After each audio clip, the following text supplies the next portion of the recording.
Shalom teman-teman.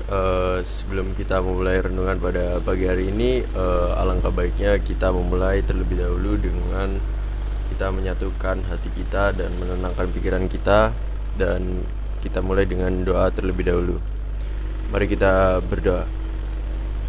Tuhan Yesus, terima kasih atas pagi hari yang cerah ini. Kami bisa menenangkan hati kami dan bisa bersekutu ya Tuhan, dan kita bisa uh, mendengarkan firman-Mu ya Tuhan. Kiranya firman-Mu pada pagi hari ini bisa bisa bermanfaat bagi kehidupan kami yang akan kami lanjutkan ya Tuhan. Sudah kami mendengarkan renungan ini, dan kami serahkan ya Tuhan semua kegiatan renungan ini ke dalam tangan kasih-Mu. Dalam nama Tuhan Yesus kami berdoa dan mengucap syukur. Haleluya, amin.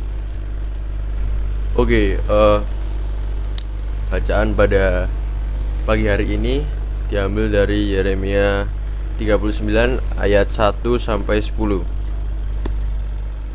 Oke, Yeremia 39 ayat 1 sampai 10.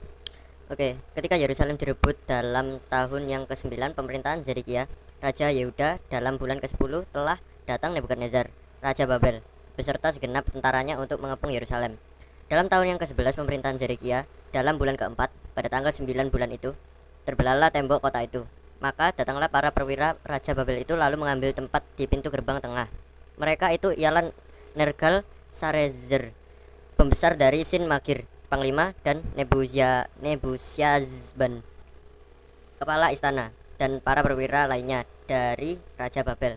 Melihat mereka semuanya, maka Zedekiah, Raja Yehuda, dengan semua tentara melarikan diri meninggalkan kota itu pada waktu malam dengan mengambil jalan Taman Raja, dengan melalui pintu gerbang antara kedua tembok. Kemudian mereka berjalan menuju Araba Yordan. Tetapi tentara Kasdim itu mengejar mereka dan menyusul Zedekiah di dataran Yeriko. Mereka menangkap dia dan membawa dia ke Riblah di tanah Hamat. Kepada Nebukadnezar, Raja Babel, yang menjatuhkan hukuman atas dia, Raja Babel menyuruh menyembelih anak-anak Zedekiah di depan matanya di Riblah. Juga semua pembesar Yehuda disembelih oleh Raja Babel. Kemudian mata Zedekiah dibutakannya, lalu ia dibelenggu dengan rantai tembaga untuk dibawa ke Babel. Orang-orang Kasdim membakar istana raja dan perumahan rakyat dengan api. Lalu mereka merobohkan tembok-tembok Yerusalem. Kemudian Nebuzaradan, kepala pasukan pengawal, mengangkut ke dalam pembuangan ke Babel sisa-sisa rakyat yang masih tinggal di kota itu dan para pembelot yang menyeberang ke pihaknya dan sisa-sisa para pekerja tangan. Tetapi sebagian dari rakyat, yakni orang-orang miskin yang tidak mempunyai apa-apa, ditinggalkan di tanah Yehuda oleh Nebuzaradan, kepala pasukan pengawal. Pada waktu itu juga diberikannya kebun-kebun anggur dan ladang-ladang kepada mereka. Amin. Ayat masnya yang kita bisa ambil dari Yeremia 39 ayat 1 yang berbunyi, ketika Yerusalem direbut dalam tahun yang ke-9 pemerintah Zedekiah, Raja Yehuda, dalam bulan yang ke-10 telah datang Nebukadnezar, Raja Babel, beserta segenap tentaranya untuk mengepung. Oke, jadi renungan pada pagi hari ini berjudul Benar Terjadi. Oke, pernahkah kamu melanggar peringatan yang diberikan orang tuamu atau orang lain? Saya pernah, dan akibatnya sangat tidak mengenakan. Peristiwa ini telah terjadi beberapa waktu lalu. Ketika itu saya bercerita pada ayah bahwa lusa saya akan ada ujian matematika. Ini adalah kayak mata pelajaran yang paling saya sukai. Ayah saya mengingatkan untuk belajar lagi meskipun saya sudah menguasai materi yang akan diujikan.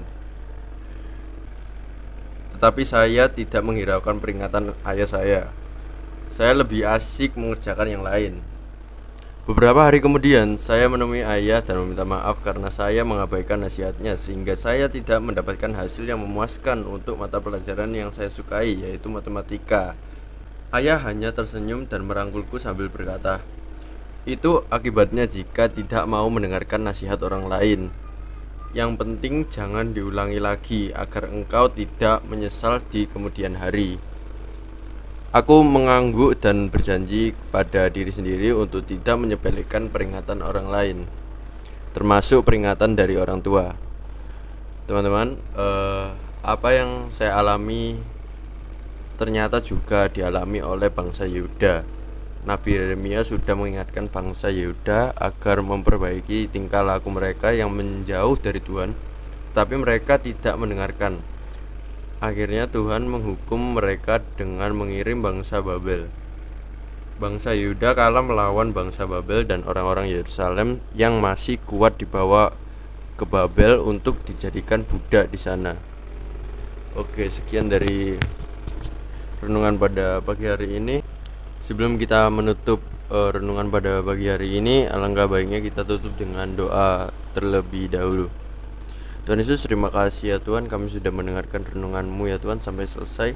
Kiranya renungan ini bisa bermanfaat ya Tuhan bagi kehidupan kami selanjutnya, dan kita tidak gampang meremehkan ya Tuhan.